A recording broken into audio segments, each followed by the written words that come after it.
গাজরের হালুয়া সকলেরই প্রিয় এবং বানাতেও কম বেশি সকলেই ভালো পারেন।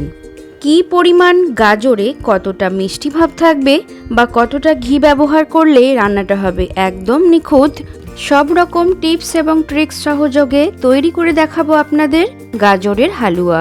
নমস্কার বন্ধুরা, আমি মনীষা টিউব কুকিং চ্যানেলে আপনাদের স্বাগত। শুরু করছি আজকের ভিডিও গাজরের হালুয়া। রেসিপিটা বানানোর জন্য আমি নিয়েছি 1 কেজি লাল বা কমলা রঙের গাজর। এই রান্নায় আমি কোনো প্রকার রং ব্যবহার করব না। বাজার থেকে গাজর এনে ভালোভাবে ধুয়ে নিয়েছি। এবার একটি পিলার দিয়ে খোসা ছাড়িয়ে নেব এবং গাজরের কালো অংশগুলোকে কেটে ফেলব।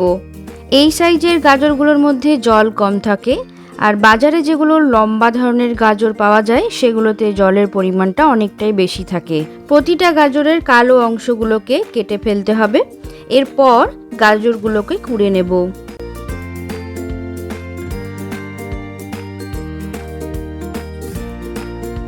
ঘরে আমাদের সচরাচর যে গ্রেটার বা স্লাইসার থাকে সেটিই নিয়েছি। মোটা করে যাতে গ্রেট করা যায় সেই অংশটা নিচ্ছি গ্রেট করার জন্য। গাজর একটু শক্ত প্রকৃতির সবজি, গ্রেটারে বেশ খানিকটা চাপ দিয়ে গ্রেট করে নিতে হবে। আমার চ্যানেলে এই রকম মিষ্টি খাবারের রেসিপি অনেকগুলি রয়েছে, ডেসক্রিপশন বক্সে লিংক শেয়ার করে দেব, আশা করি ভালো লাগবে।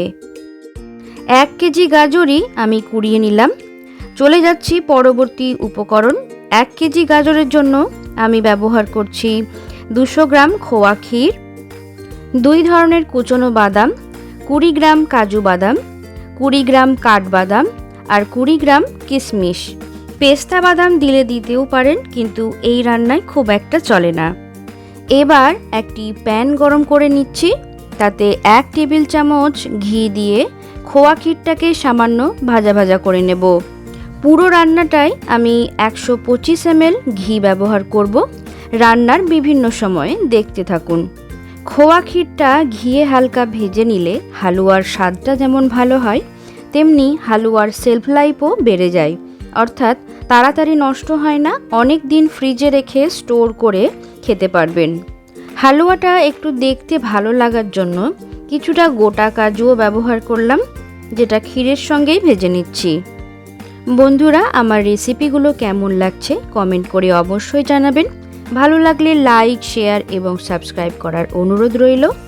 ক্ষীরটার মধ্যে হালকা লালচে ভাব চলে এলেই তুলে নিতে হবে।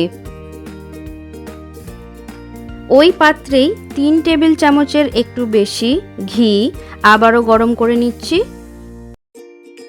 ঘি গরম হয়ে গেলে একটি তেজপাতা দিয়ে কুড়োনো গাজর ভেজে নেব। মোটামুটি 8 থেকে 10 মিনিট ঘিয়ে গাজরটাকে ভাজা ভাজা করে নেব। ঘিয়ে গাজরটা ভেজে নিলে খেতেও ভালো লাগে এবং হালুয়ার মধ্যে বেশি জল জল ভাব থাকে না। এই সময় গ্যাসের ফ্লেমটাকে মিডিয়াম টু হাইয়ে রাখবেন, না হলে গাজর থেকে অনবরত জল বেরোতে থাকবে এবং গলে যাবে। গাজর ভাজা হয়ে গেলে দিয়ে দিচ্ছি 500 ml full fat liquid milk.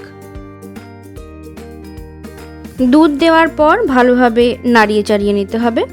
গ্যাসের ফ্লেম মিডিয়ামে রাখতে হবে। এখন দুধের পরিমাণটা বলে দিই। গাজরের ওপর দুধটা ছিপছিপে হয়ে থাকবে, বেশি ডুবে থাকবে না গাজরটা। 5 থেকে 7 মিনিটের জন্য ঢাকা দিয়ে দিলাম গাজরটা সেদ্ধ হওয়ার জন্য। ঢাকা তুলে গাজরটা ওপর নিচ করে দিন, কারণ পাত্রের তলার গাজরটা তাড়াতাড়ি নরম হয়ে যায়।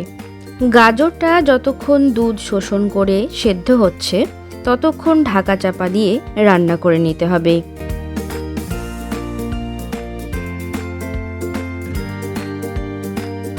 দশ থেকে 12 মিনিট পর দেখুন অনেকটাই দুধ শুকিয়ে এসেছে।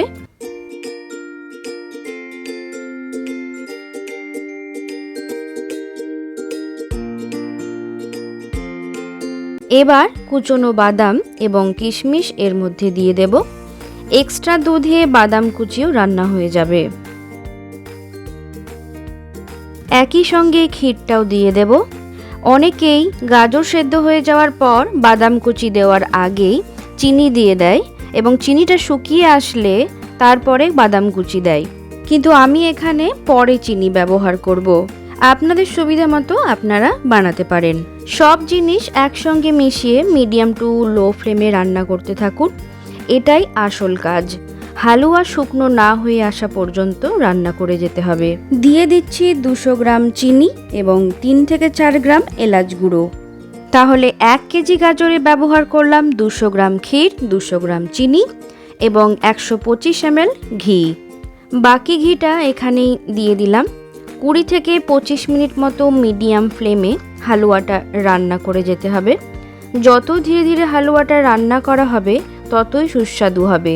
চিনি দেওয়ার পর দেখুন কিছুটা জল বেরিয়েছে, সেটা রান্না করতে করতে শুকিয়ে আসবে। 15 মিনিট রান্না করার পর 10 গ্রাম মতো গুঁড়ো দুধ ব্যবহার করছি, যাতে হালুয়াটায় একটু শুকনো শুকনো ভাব চলে আসে। এছাড়া বরফির আকারে গড়ে নিতে চাইলে সামান্য ভাজা সুজি ব্যবহার করা যেতে পারে। প্রায় 20 থেকে 25 মিনিট পর হালুয়াটা শুকিয়ে এসেছে। কম উপকরণ কিন্তু রান্নার সময়সীমা বেশি এই রেসিপিতে। তাহলে বন্ধুরা, তৈরি হয়ে গেল আমাদের আজকের রেসিপি, অত্যন্ত সুস্বাদু এবং স্বাস্থ্যকর গাজরের হালুয়া। রুটি জাতীয় খাবারের সঙ্গে অথবা স্ন্যাক্স হিসেবে খেতেই পারেন। আজকের মতো বিদায় নিচ্ছি, দেখা হবে পরবর্তী অন্য কোনো পর্বে।